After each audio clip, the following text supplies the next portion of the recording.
is Tanisha, and this is abstract number 5 of 100. And this challenge is going to be similar to a previous one, but in a little bit of a different way. So for this challenge, I decided to do another, I guess you can call it a simple painting, but not as simple as the last one that was more of a blue color with orange splatters. This one is going to be simple, but filling the entire page.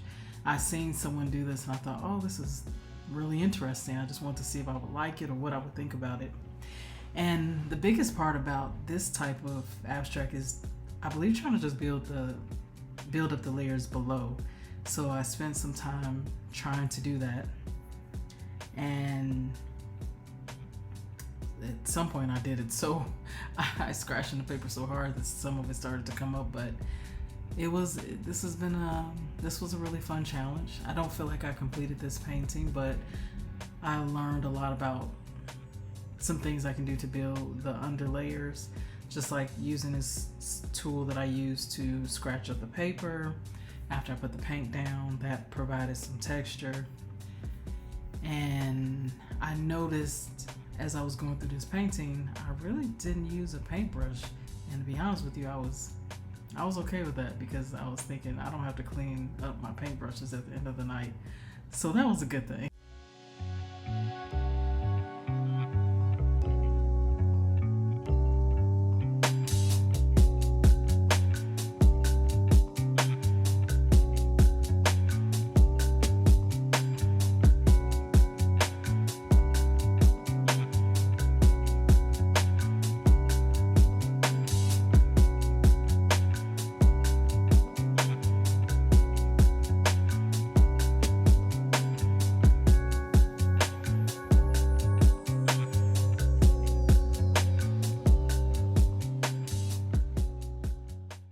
So I usually mention this at the beginning of the video, but this abstract challenge is about trying different styles of abstract paintings, experimenting.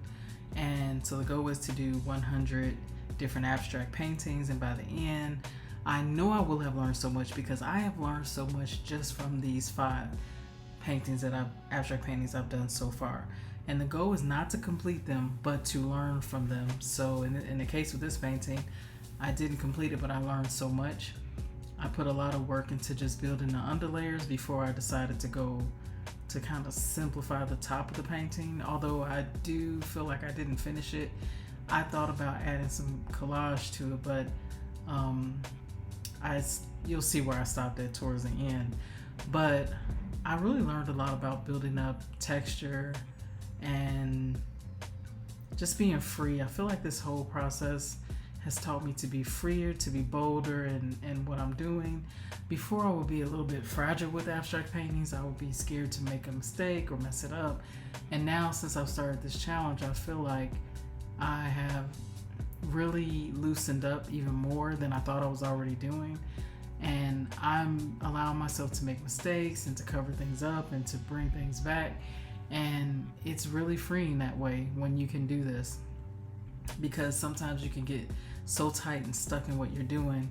And this challenge has really challenged me in a really good way. So I hope if you like what you're seeing here, that you give it a try, because honestly, it's the best thing that I've done. I can't imagine what it'll be like, what my art will be like once I complete this challenge.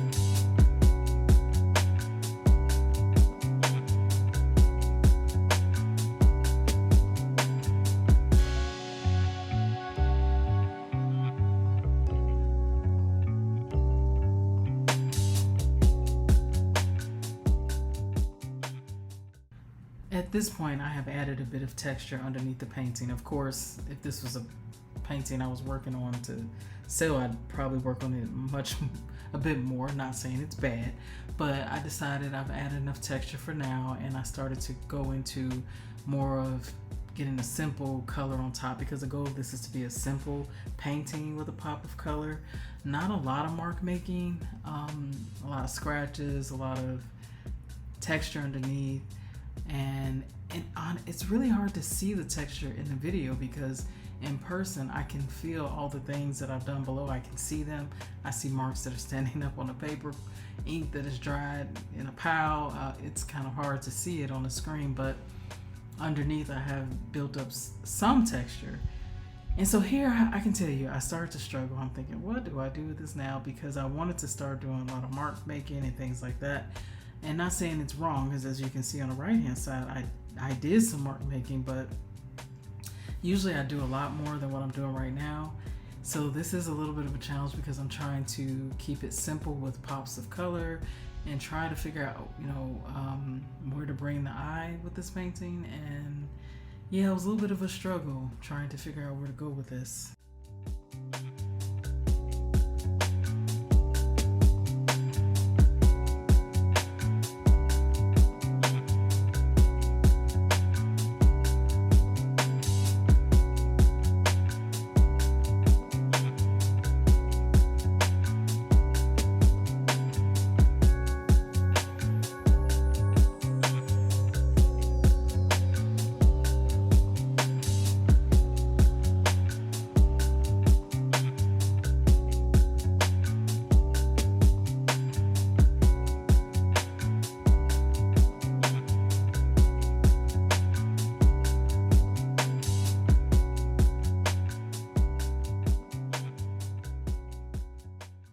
So here I started to add different tones of pink, and I have light, I have white mixed with a little pink, I have all kinds of pinks here. I'm still trying to figure out, okay, how do I simplify this belief? Interest here, it's definitely causing me to think a lot. I hated that I covered up some of those black marks over there, and soon you'll see that I tried to add them back. Not sure I really liked them when I added them back, but again, this is me covering things up, bringing things back, and I'm learning it's okay. Don't worry about it.